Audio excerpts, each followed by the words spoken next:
What's up, guys? Quick intro on how to read an astrology chart. These are basically the most known, or I guess most common placements for people in terms of reading the chart. It gets a lot more technical than this, but I feel like this is like the easiest way to start. So basically, in astrology, you have a sun sign, which represents, this is a sign everyone knows about. So I was born February 13th. I'm in Aquarius. That's my zodiac, my sun sign. But we actually have a whole chart where there's a list of different other placements. And I'll go over that in a second. But what you're going to need is your time of birth. If you don't have your time of birth, you can do one of two things. You can ask your parent, like roughly when you were born, or because I know like a 2-hour gap from around when I was born.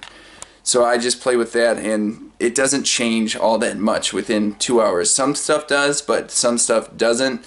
And I'm able to kind of play with it and see, okay, I resonate with that, I don't resonate with that. So I can kind of fine tune it myself, which is really cool. But if you have a birth time, then it's going to be really easy.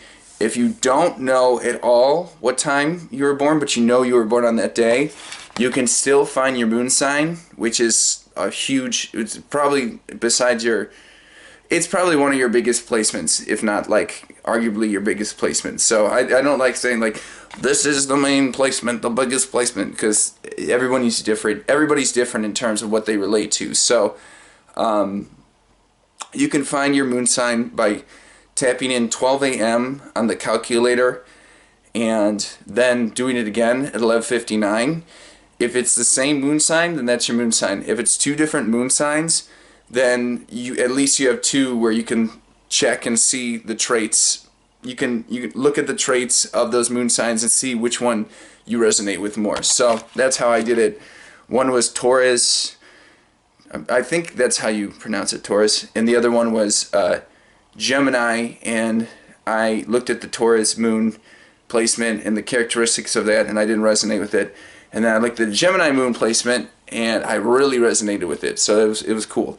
But your sun sign, that's the sign that everyone knows about. That's the sign that you probably already know your placement of.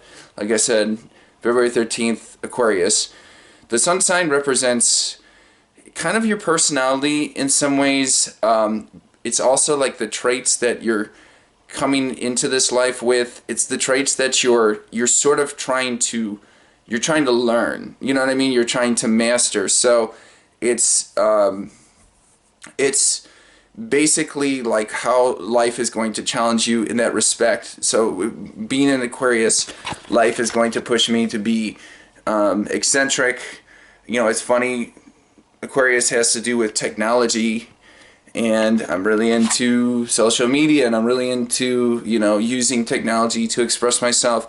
Aquarius is a harder one to pinpoint, so I'm not going to go that much deeper into it. But your moon sign, so I said mine is in Gemini, that has to do with your interior world. That has to do with how you kind of think, how you feel your emotions. Gemini is a speaking sign, so that means I like to speak out my emotions as opposed to maybe expressing, as opposed to actually feeling them, which there are benefits to that in a lot of ways, but there's also negative because you can avoid feeling your emotions. I learned this along the way before I learned about astrology, but I learned that I talk through my emotions, and I learned to start meditating and feeling through my emotions, and that's actually the recommendation they give for Gemini moon. So when I came across that information, it felt really good because I kind of intuitively understood that about myself. And this is how like you can actually use astrology to help yourself. Like it might say, if this is your moon placement, these are things you might be feeling, and this is like something you can do to help benefit yourself. So again, this is why astrology is kind of cool, because if you do resonate with it, you can play with it. So that's moon sign. Your rising sign is how you look and how you kind of come off as a first impression to the world. Now, people call this the mask, and they call your sun sign, your real personality, or your moon sign, you know, however way you want to look at it. But in a lot of ways, your rising sign can be even more of an expression of your personality than your sun sign. So mine is in Leo, and that is a very prominent, like a Leo. Leos are the lion.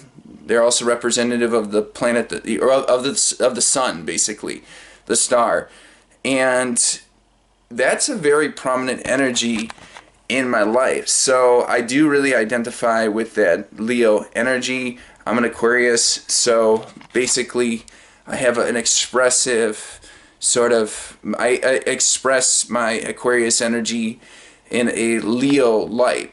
So I do like getting attention, and at the same time, you know, I do like being low key. So those are actually Aquarius and Leo. Those are opposite energies. So it is interesting to have that dynamic. But check out your rising sign. See if you resonate with that. See if you feel like that's kind of how you come off to other people. And again, see if it plays a larger role than this concept of the mask, you know, because this is something they argue in astrology. Is it a mask, or is it actually like a significant part of your personality? The other signs I'm going to touch on are your Venus sign. That has to do with your romantic interests, like what you're attracted to and how you have fun. Your Mars sign has to do with how you take action. It also has to do with your anger, like how you handle anger, and also has to do with how you like to have sex. So this would be one to check out. This is why this is interesting, because if you resonate with that, again, it's kind of a way to make this astrology stuff a little bit more interesting. And what else could I touch on? Okay, and the last one I'm going to touch on is North Node and South Node. South Node are the skills, basically. It's what you mastered in, if you believe in previous life, it's what you've mastered in your previous life. If you don't believe in past lives, it's what you've mastered in like maybe the first 30 years of your life, or the first, I don't know, 20 something years in your life. And it's what you're learning to, and then your North Node is what you're learning to master, you know, in your future. So mine, for example, or in this current life, you know, however way you want to look at it, mine is, my South Node's in Virgo. That has to do with analyzing things, being able to kind of discriminate between different things and plan and organize. It's a great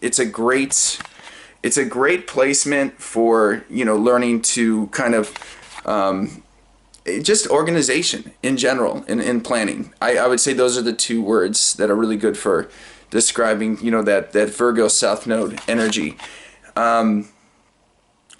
The Pisces energy is kind of being in the moment. It's not really, doesn't have to do with planning, and it's just kind of taking in what is going on from moment to moment. So that's what I'm learning to work on more, as opposed to, and that's kind of like the energy I've begun to embody more. It doesn't mean you completely let go of your South Node. It just means that you try to find a balance between the two. Anyway, cool beans, guys. Peace. Have a good one.